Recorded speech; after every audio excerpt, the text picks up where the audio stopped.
Hello everybody, this is Bird Brain, and here we are nerdy for the birdies. Well, for the first time in a long time, the Philadelphia Eagles have unfortunately lost, and they lose to the Washington Commanders 36-33 in a thrilling NFC East battle. So, let's talk about this game, and obviously there's going to be a lot of emotions, there's going to be a lot of frustration, a lot of anger, so really my first point is, let's just take a deep breath, okay? Let's take a deep breath. The Eagles are 12-3, right? It sucks the Lions won today because they've pretty much get a little bit closer to clinching that 1 seed. Whatever. They get the 1 seed. We'll just have to win out and make it work, right? I'm not conceding it. I'm just stating the obvious here. The fact of the matter is, it's a divisional opponent. Those games are always tough. You lost for the first time since September, okay? You've clinched a playoff spot. This was an emotional, heated game, very close, and this game was very similar almost to the Falcons game where, you know, you had a chance and it just, the last second, just couldn't do it. There was obviously, you know, this will probably be, I want to start out calm here and kind of get into where I'm going to get a little more upset with things. Because to be honest, I'm not really angry at this game. I'm more just disappointed. More so at the defense than the offense. And look, the Eagles had a lot to overcome, you know. Their starting quarterback gets concussed. He's out the game. You know, one of your starting safeties gets ejected. We'll talk about that later on in the video. You know, you had players coming in and out of the game with, you know, injuries. It's a lot. You're on the road. It's a tough team, right? There are teams that I feel like the Eagles would probably still win. And the Eagles were so close in so many facets to just simply winning the game. And there's just a few plays here and there. Right? And there's things, and a lot of this can get cleaned up. You know, look, I love Devontae Smith. 9 times out of 10, he catches that pass, game over. I mean, and I know people are going to critique the decision to throw, and I don't love it, but at the same time, when you have the run game going the way it is, and stuff like that, and we'll talk about that more later on in the video, you kind of have to at that point. And Pickett was making clutch throws, you know, at that point. It's a right on the money to Devontae. It's a first down, the game is over, virtually over. The Eagles are going to run it out, probably just kneel it a little bit, and then kick a field goal, give it to Washington with like 20 seconds left. It's just one of those difficult things that ultimately you tried, it didn't work, you got cleaning up for the playoffs. That's all you have to do. I'm not going to overreact to this game, and neither should you. So let's get into really what happened, and we're really going to start off with Kenny Pickett. I'll be honest, I was fairly pleased with the way he played. I know he had the early interception. I thought he was aggressive throwing the football a lot more than we saw in the preseason, where he was very check down heavy and just kind of taking what he got. And it led to some big PIs. AJ had a nice day. Devontae got involved a bit. It was nice to see them just kind of... It was nice to see him have that chemistry with AJ, and he, you know, they went up against Lattimore. I was fairly pleased with the way he played. There was plays here and there, obviously. The sack that he took because he didn't throw to the hot target. I think it was Saquon who was hot. But again, you know, with this game, little things here and there. I thought, for the most part, if you told me Jalen Hurts missed this game, right, against Washington, and he missed 80% of the game, you'd probably think the Eagles would struggle to get to 20 points. They scored 33, and a lot of that was on the back of Pickett. He made plays. He was aggressive with AJ, so I was fairly pleased with the way he played. I don't really put this loss on him. Yes, he had the bad interception and that sack, but I don't think those are like, you know, Jalen had bad sacks and a fumble last week. So I don't think this game was lost on quarterback play, but I am going to transition now to talk more about why the offense struggled. And I think a lot of the offensive struggles come from really just the lack of Jalen. And you kind of see the value of what Jalen brings to this offense. And, you know, there's an expression, you never know what you have until it's gone. That's what you're seeing. And a great example is the run game. Saquon early on was gashing them, hitting these big holes. He has 100 yards in the first quarter. He struggled the rest of the game just to get to, I think, around 140-ish. And the problem is that when Jalen Hurts is not in the game and you're starting a backup quarterback, what's the first thing any offensive coordinator is going to do? They're going to try to hand the ball off and run it with Saquon, hoping he can gash a little bit. It's hard, right? And Washington knew that. They knew that we're not going to let Saquon gash us again. We cannot let him continually beat us. We have to be able to stop him. So that's what Washington did, and they did the right thing in that they're supposed to hold him down. The thing when you have a Jalen Hurts is the threat with his legs. And I don't know how successful it could have been, but I would have loved to see the Eagles call a few design runs for Pickett just to keep the defense honest, because that's what's going to open up opportunities for Saquon. And I understand that, like, look, Saquon is a much better runner than Pickett is, and Pickett isn't really a big runner. He's more of a scrambler. Even then, he's not the best scrambler, but he can run a little bit, and that's what you kind of want from your offense. The thing with Jalen is that he's a threat to run it on any play. He can scramble. He can buy time and move around. And defenses have to respect that. When you play Kenny Pickett, you don't have to do that as much. And I think that's the difference where a lot of people, when it comes to this offense, don't see Jalen's value. They look at some of the raw stats, but you look at some of the ways that Saquon is moving the ball. A lot of that is just the fear of Jalen Hurts. And when Jalen Hurts takes off, it's the fear of Saquon Barkley. When you don't have that element, and we saw this in 2022 with Gardner Minshew, it's a lot easier to stop the Eagles' run game.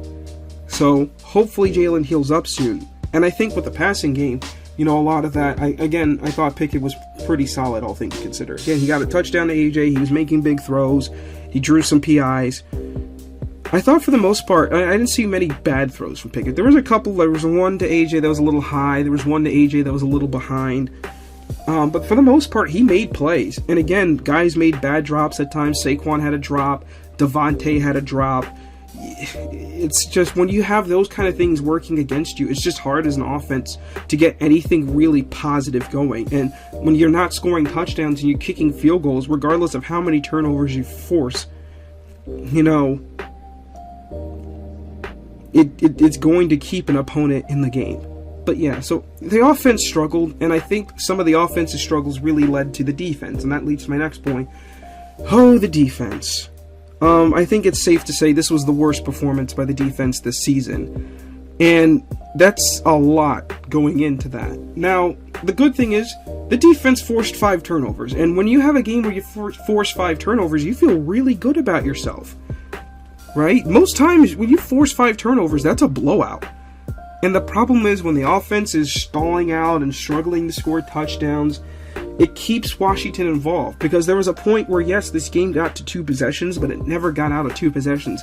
I truly believe that this game got to roughly 3 possessions. The Eagles get 3-possession game, I think Washington's out of it. And it could never quite get there. And it's all these little things here and there. And I thought the defense played very undisciplined football, and there was a lot of penalties in this game. You can argue about the legitimacy of some, but you got flagged. CJ Gardner-Johnson, you cannot get ejected from a game doing stuff like that. And look, I don't know what he said or did, right? I don't know, but the fact that whatever he said or did was enough for De'Ami Brown to rip his helmet off in front of an official, and the official still deemed that CJ was the more offending player, that tells me that whatever he said was foul. And at that point, look, this is who CJ is. He's aggressive. He talks his shit. He likes to be that kind of a guy. And the problem is that there's a good side and a bad side. And today we saw the bad side of it. He's overly aggressive, and it bit him in the butt, and he got ejected. Now you're using a backup safety. I thought at times Jalen Carter, overly aggressive. He got called for a few things here and there. You got to be careful in these games. These are some of their better defensive players. You do not want to lose guys. And for the rest of the defense, I felt some guys didn't have their best performance. Quinyon Mitchell got cleanly beat, fair and square. He got cleanly beat. No other way to say it on that touchdown to McLaurin.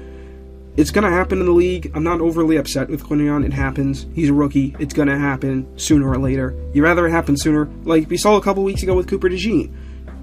He has a bad day against Adam Thielen. Today, Quinyon, bad day against McLaurin. It's whatever, it happens. Slay got beat on a play, and I honestly thought Slay played a really good game today. A lot of big plays, especially early on. He played really physically, and then he had a nice pass breakup that led to the Reed interception. But it's just, again, some of the other things about discipline. It's not just the penalties, but it's also contain. Jaden Daniels on those scrambles really killed the Eagles on several down and distances. And it's what helped them kind of win the game and kept them in it. It's the penalties on top of that. It's some of the disciplines on the secondary, gaping coverages, misplays. And you had that egregious play where there was a 12 men on the field.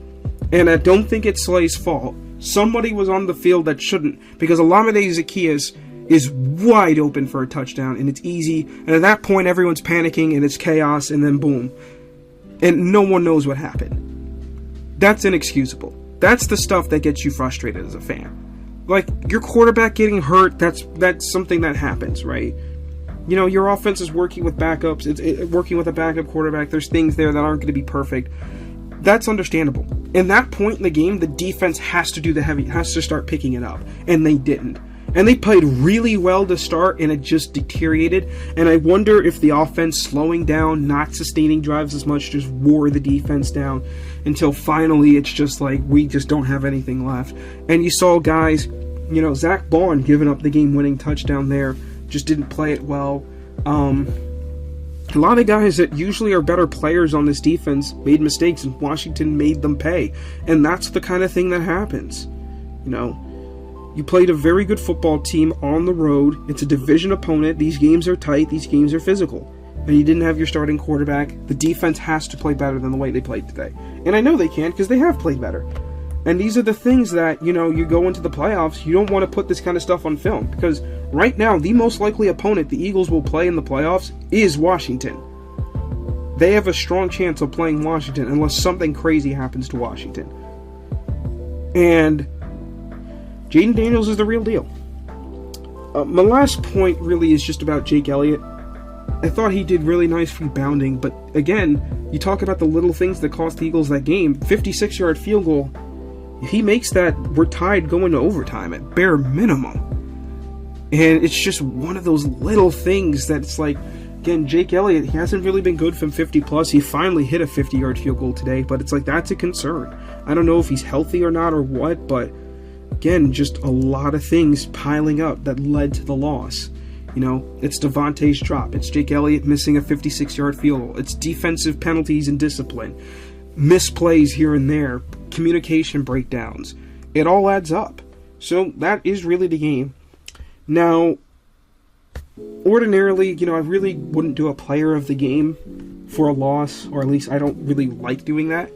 But, objectively speaking, I am going to give player of the game to Kenny Pickett. Coming in cold off the bench, having to play in this offense, he looked fairly comfortable. He wasn't perfect, right? It was not a great performance, but coming off the bench cold, literally, and playing the way he did today, I feel fine. Hopefully, Jalen's back for Dallas next week. That's a big game, because now you got to try to... That game could matter. You got to still figure stuff out. The Eagles could honestly afford to lose a game, and if this is the game they pick to lose, then guess what? Now you got to play perfect the rest of the way. It's not done. We haven't locked up anything yet. We still haven't gotten the division. If Washington wins out, there's a slim chance they could get it. If we lose out as well. So, anyway, this is Bird Brain. Hopefully next week we're talking about winning again. Fly Eagles fly. See you around.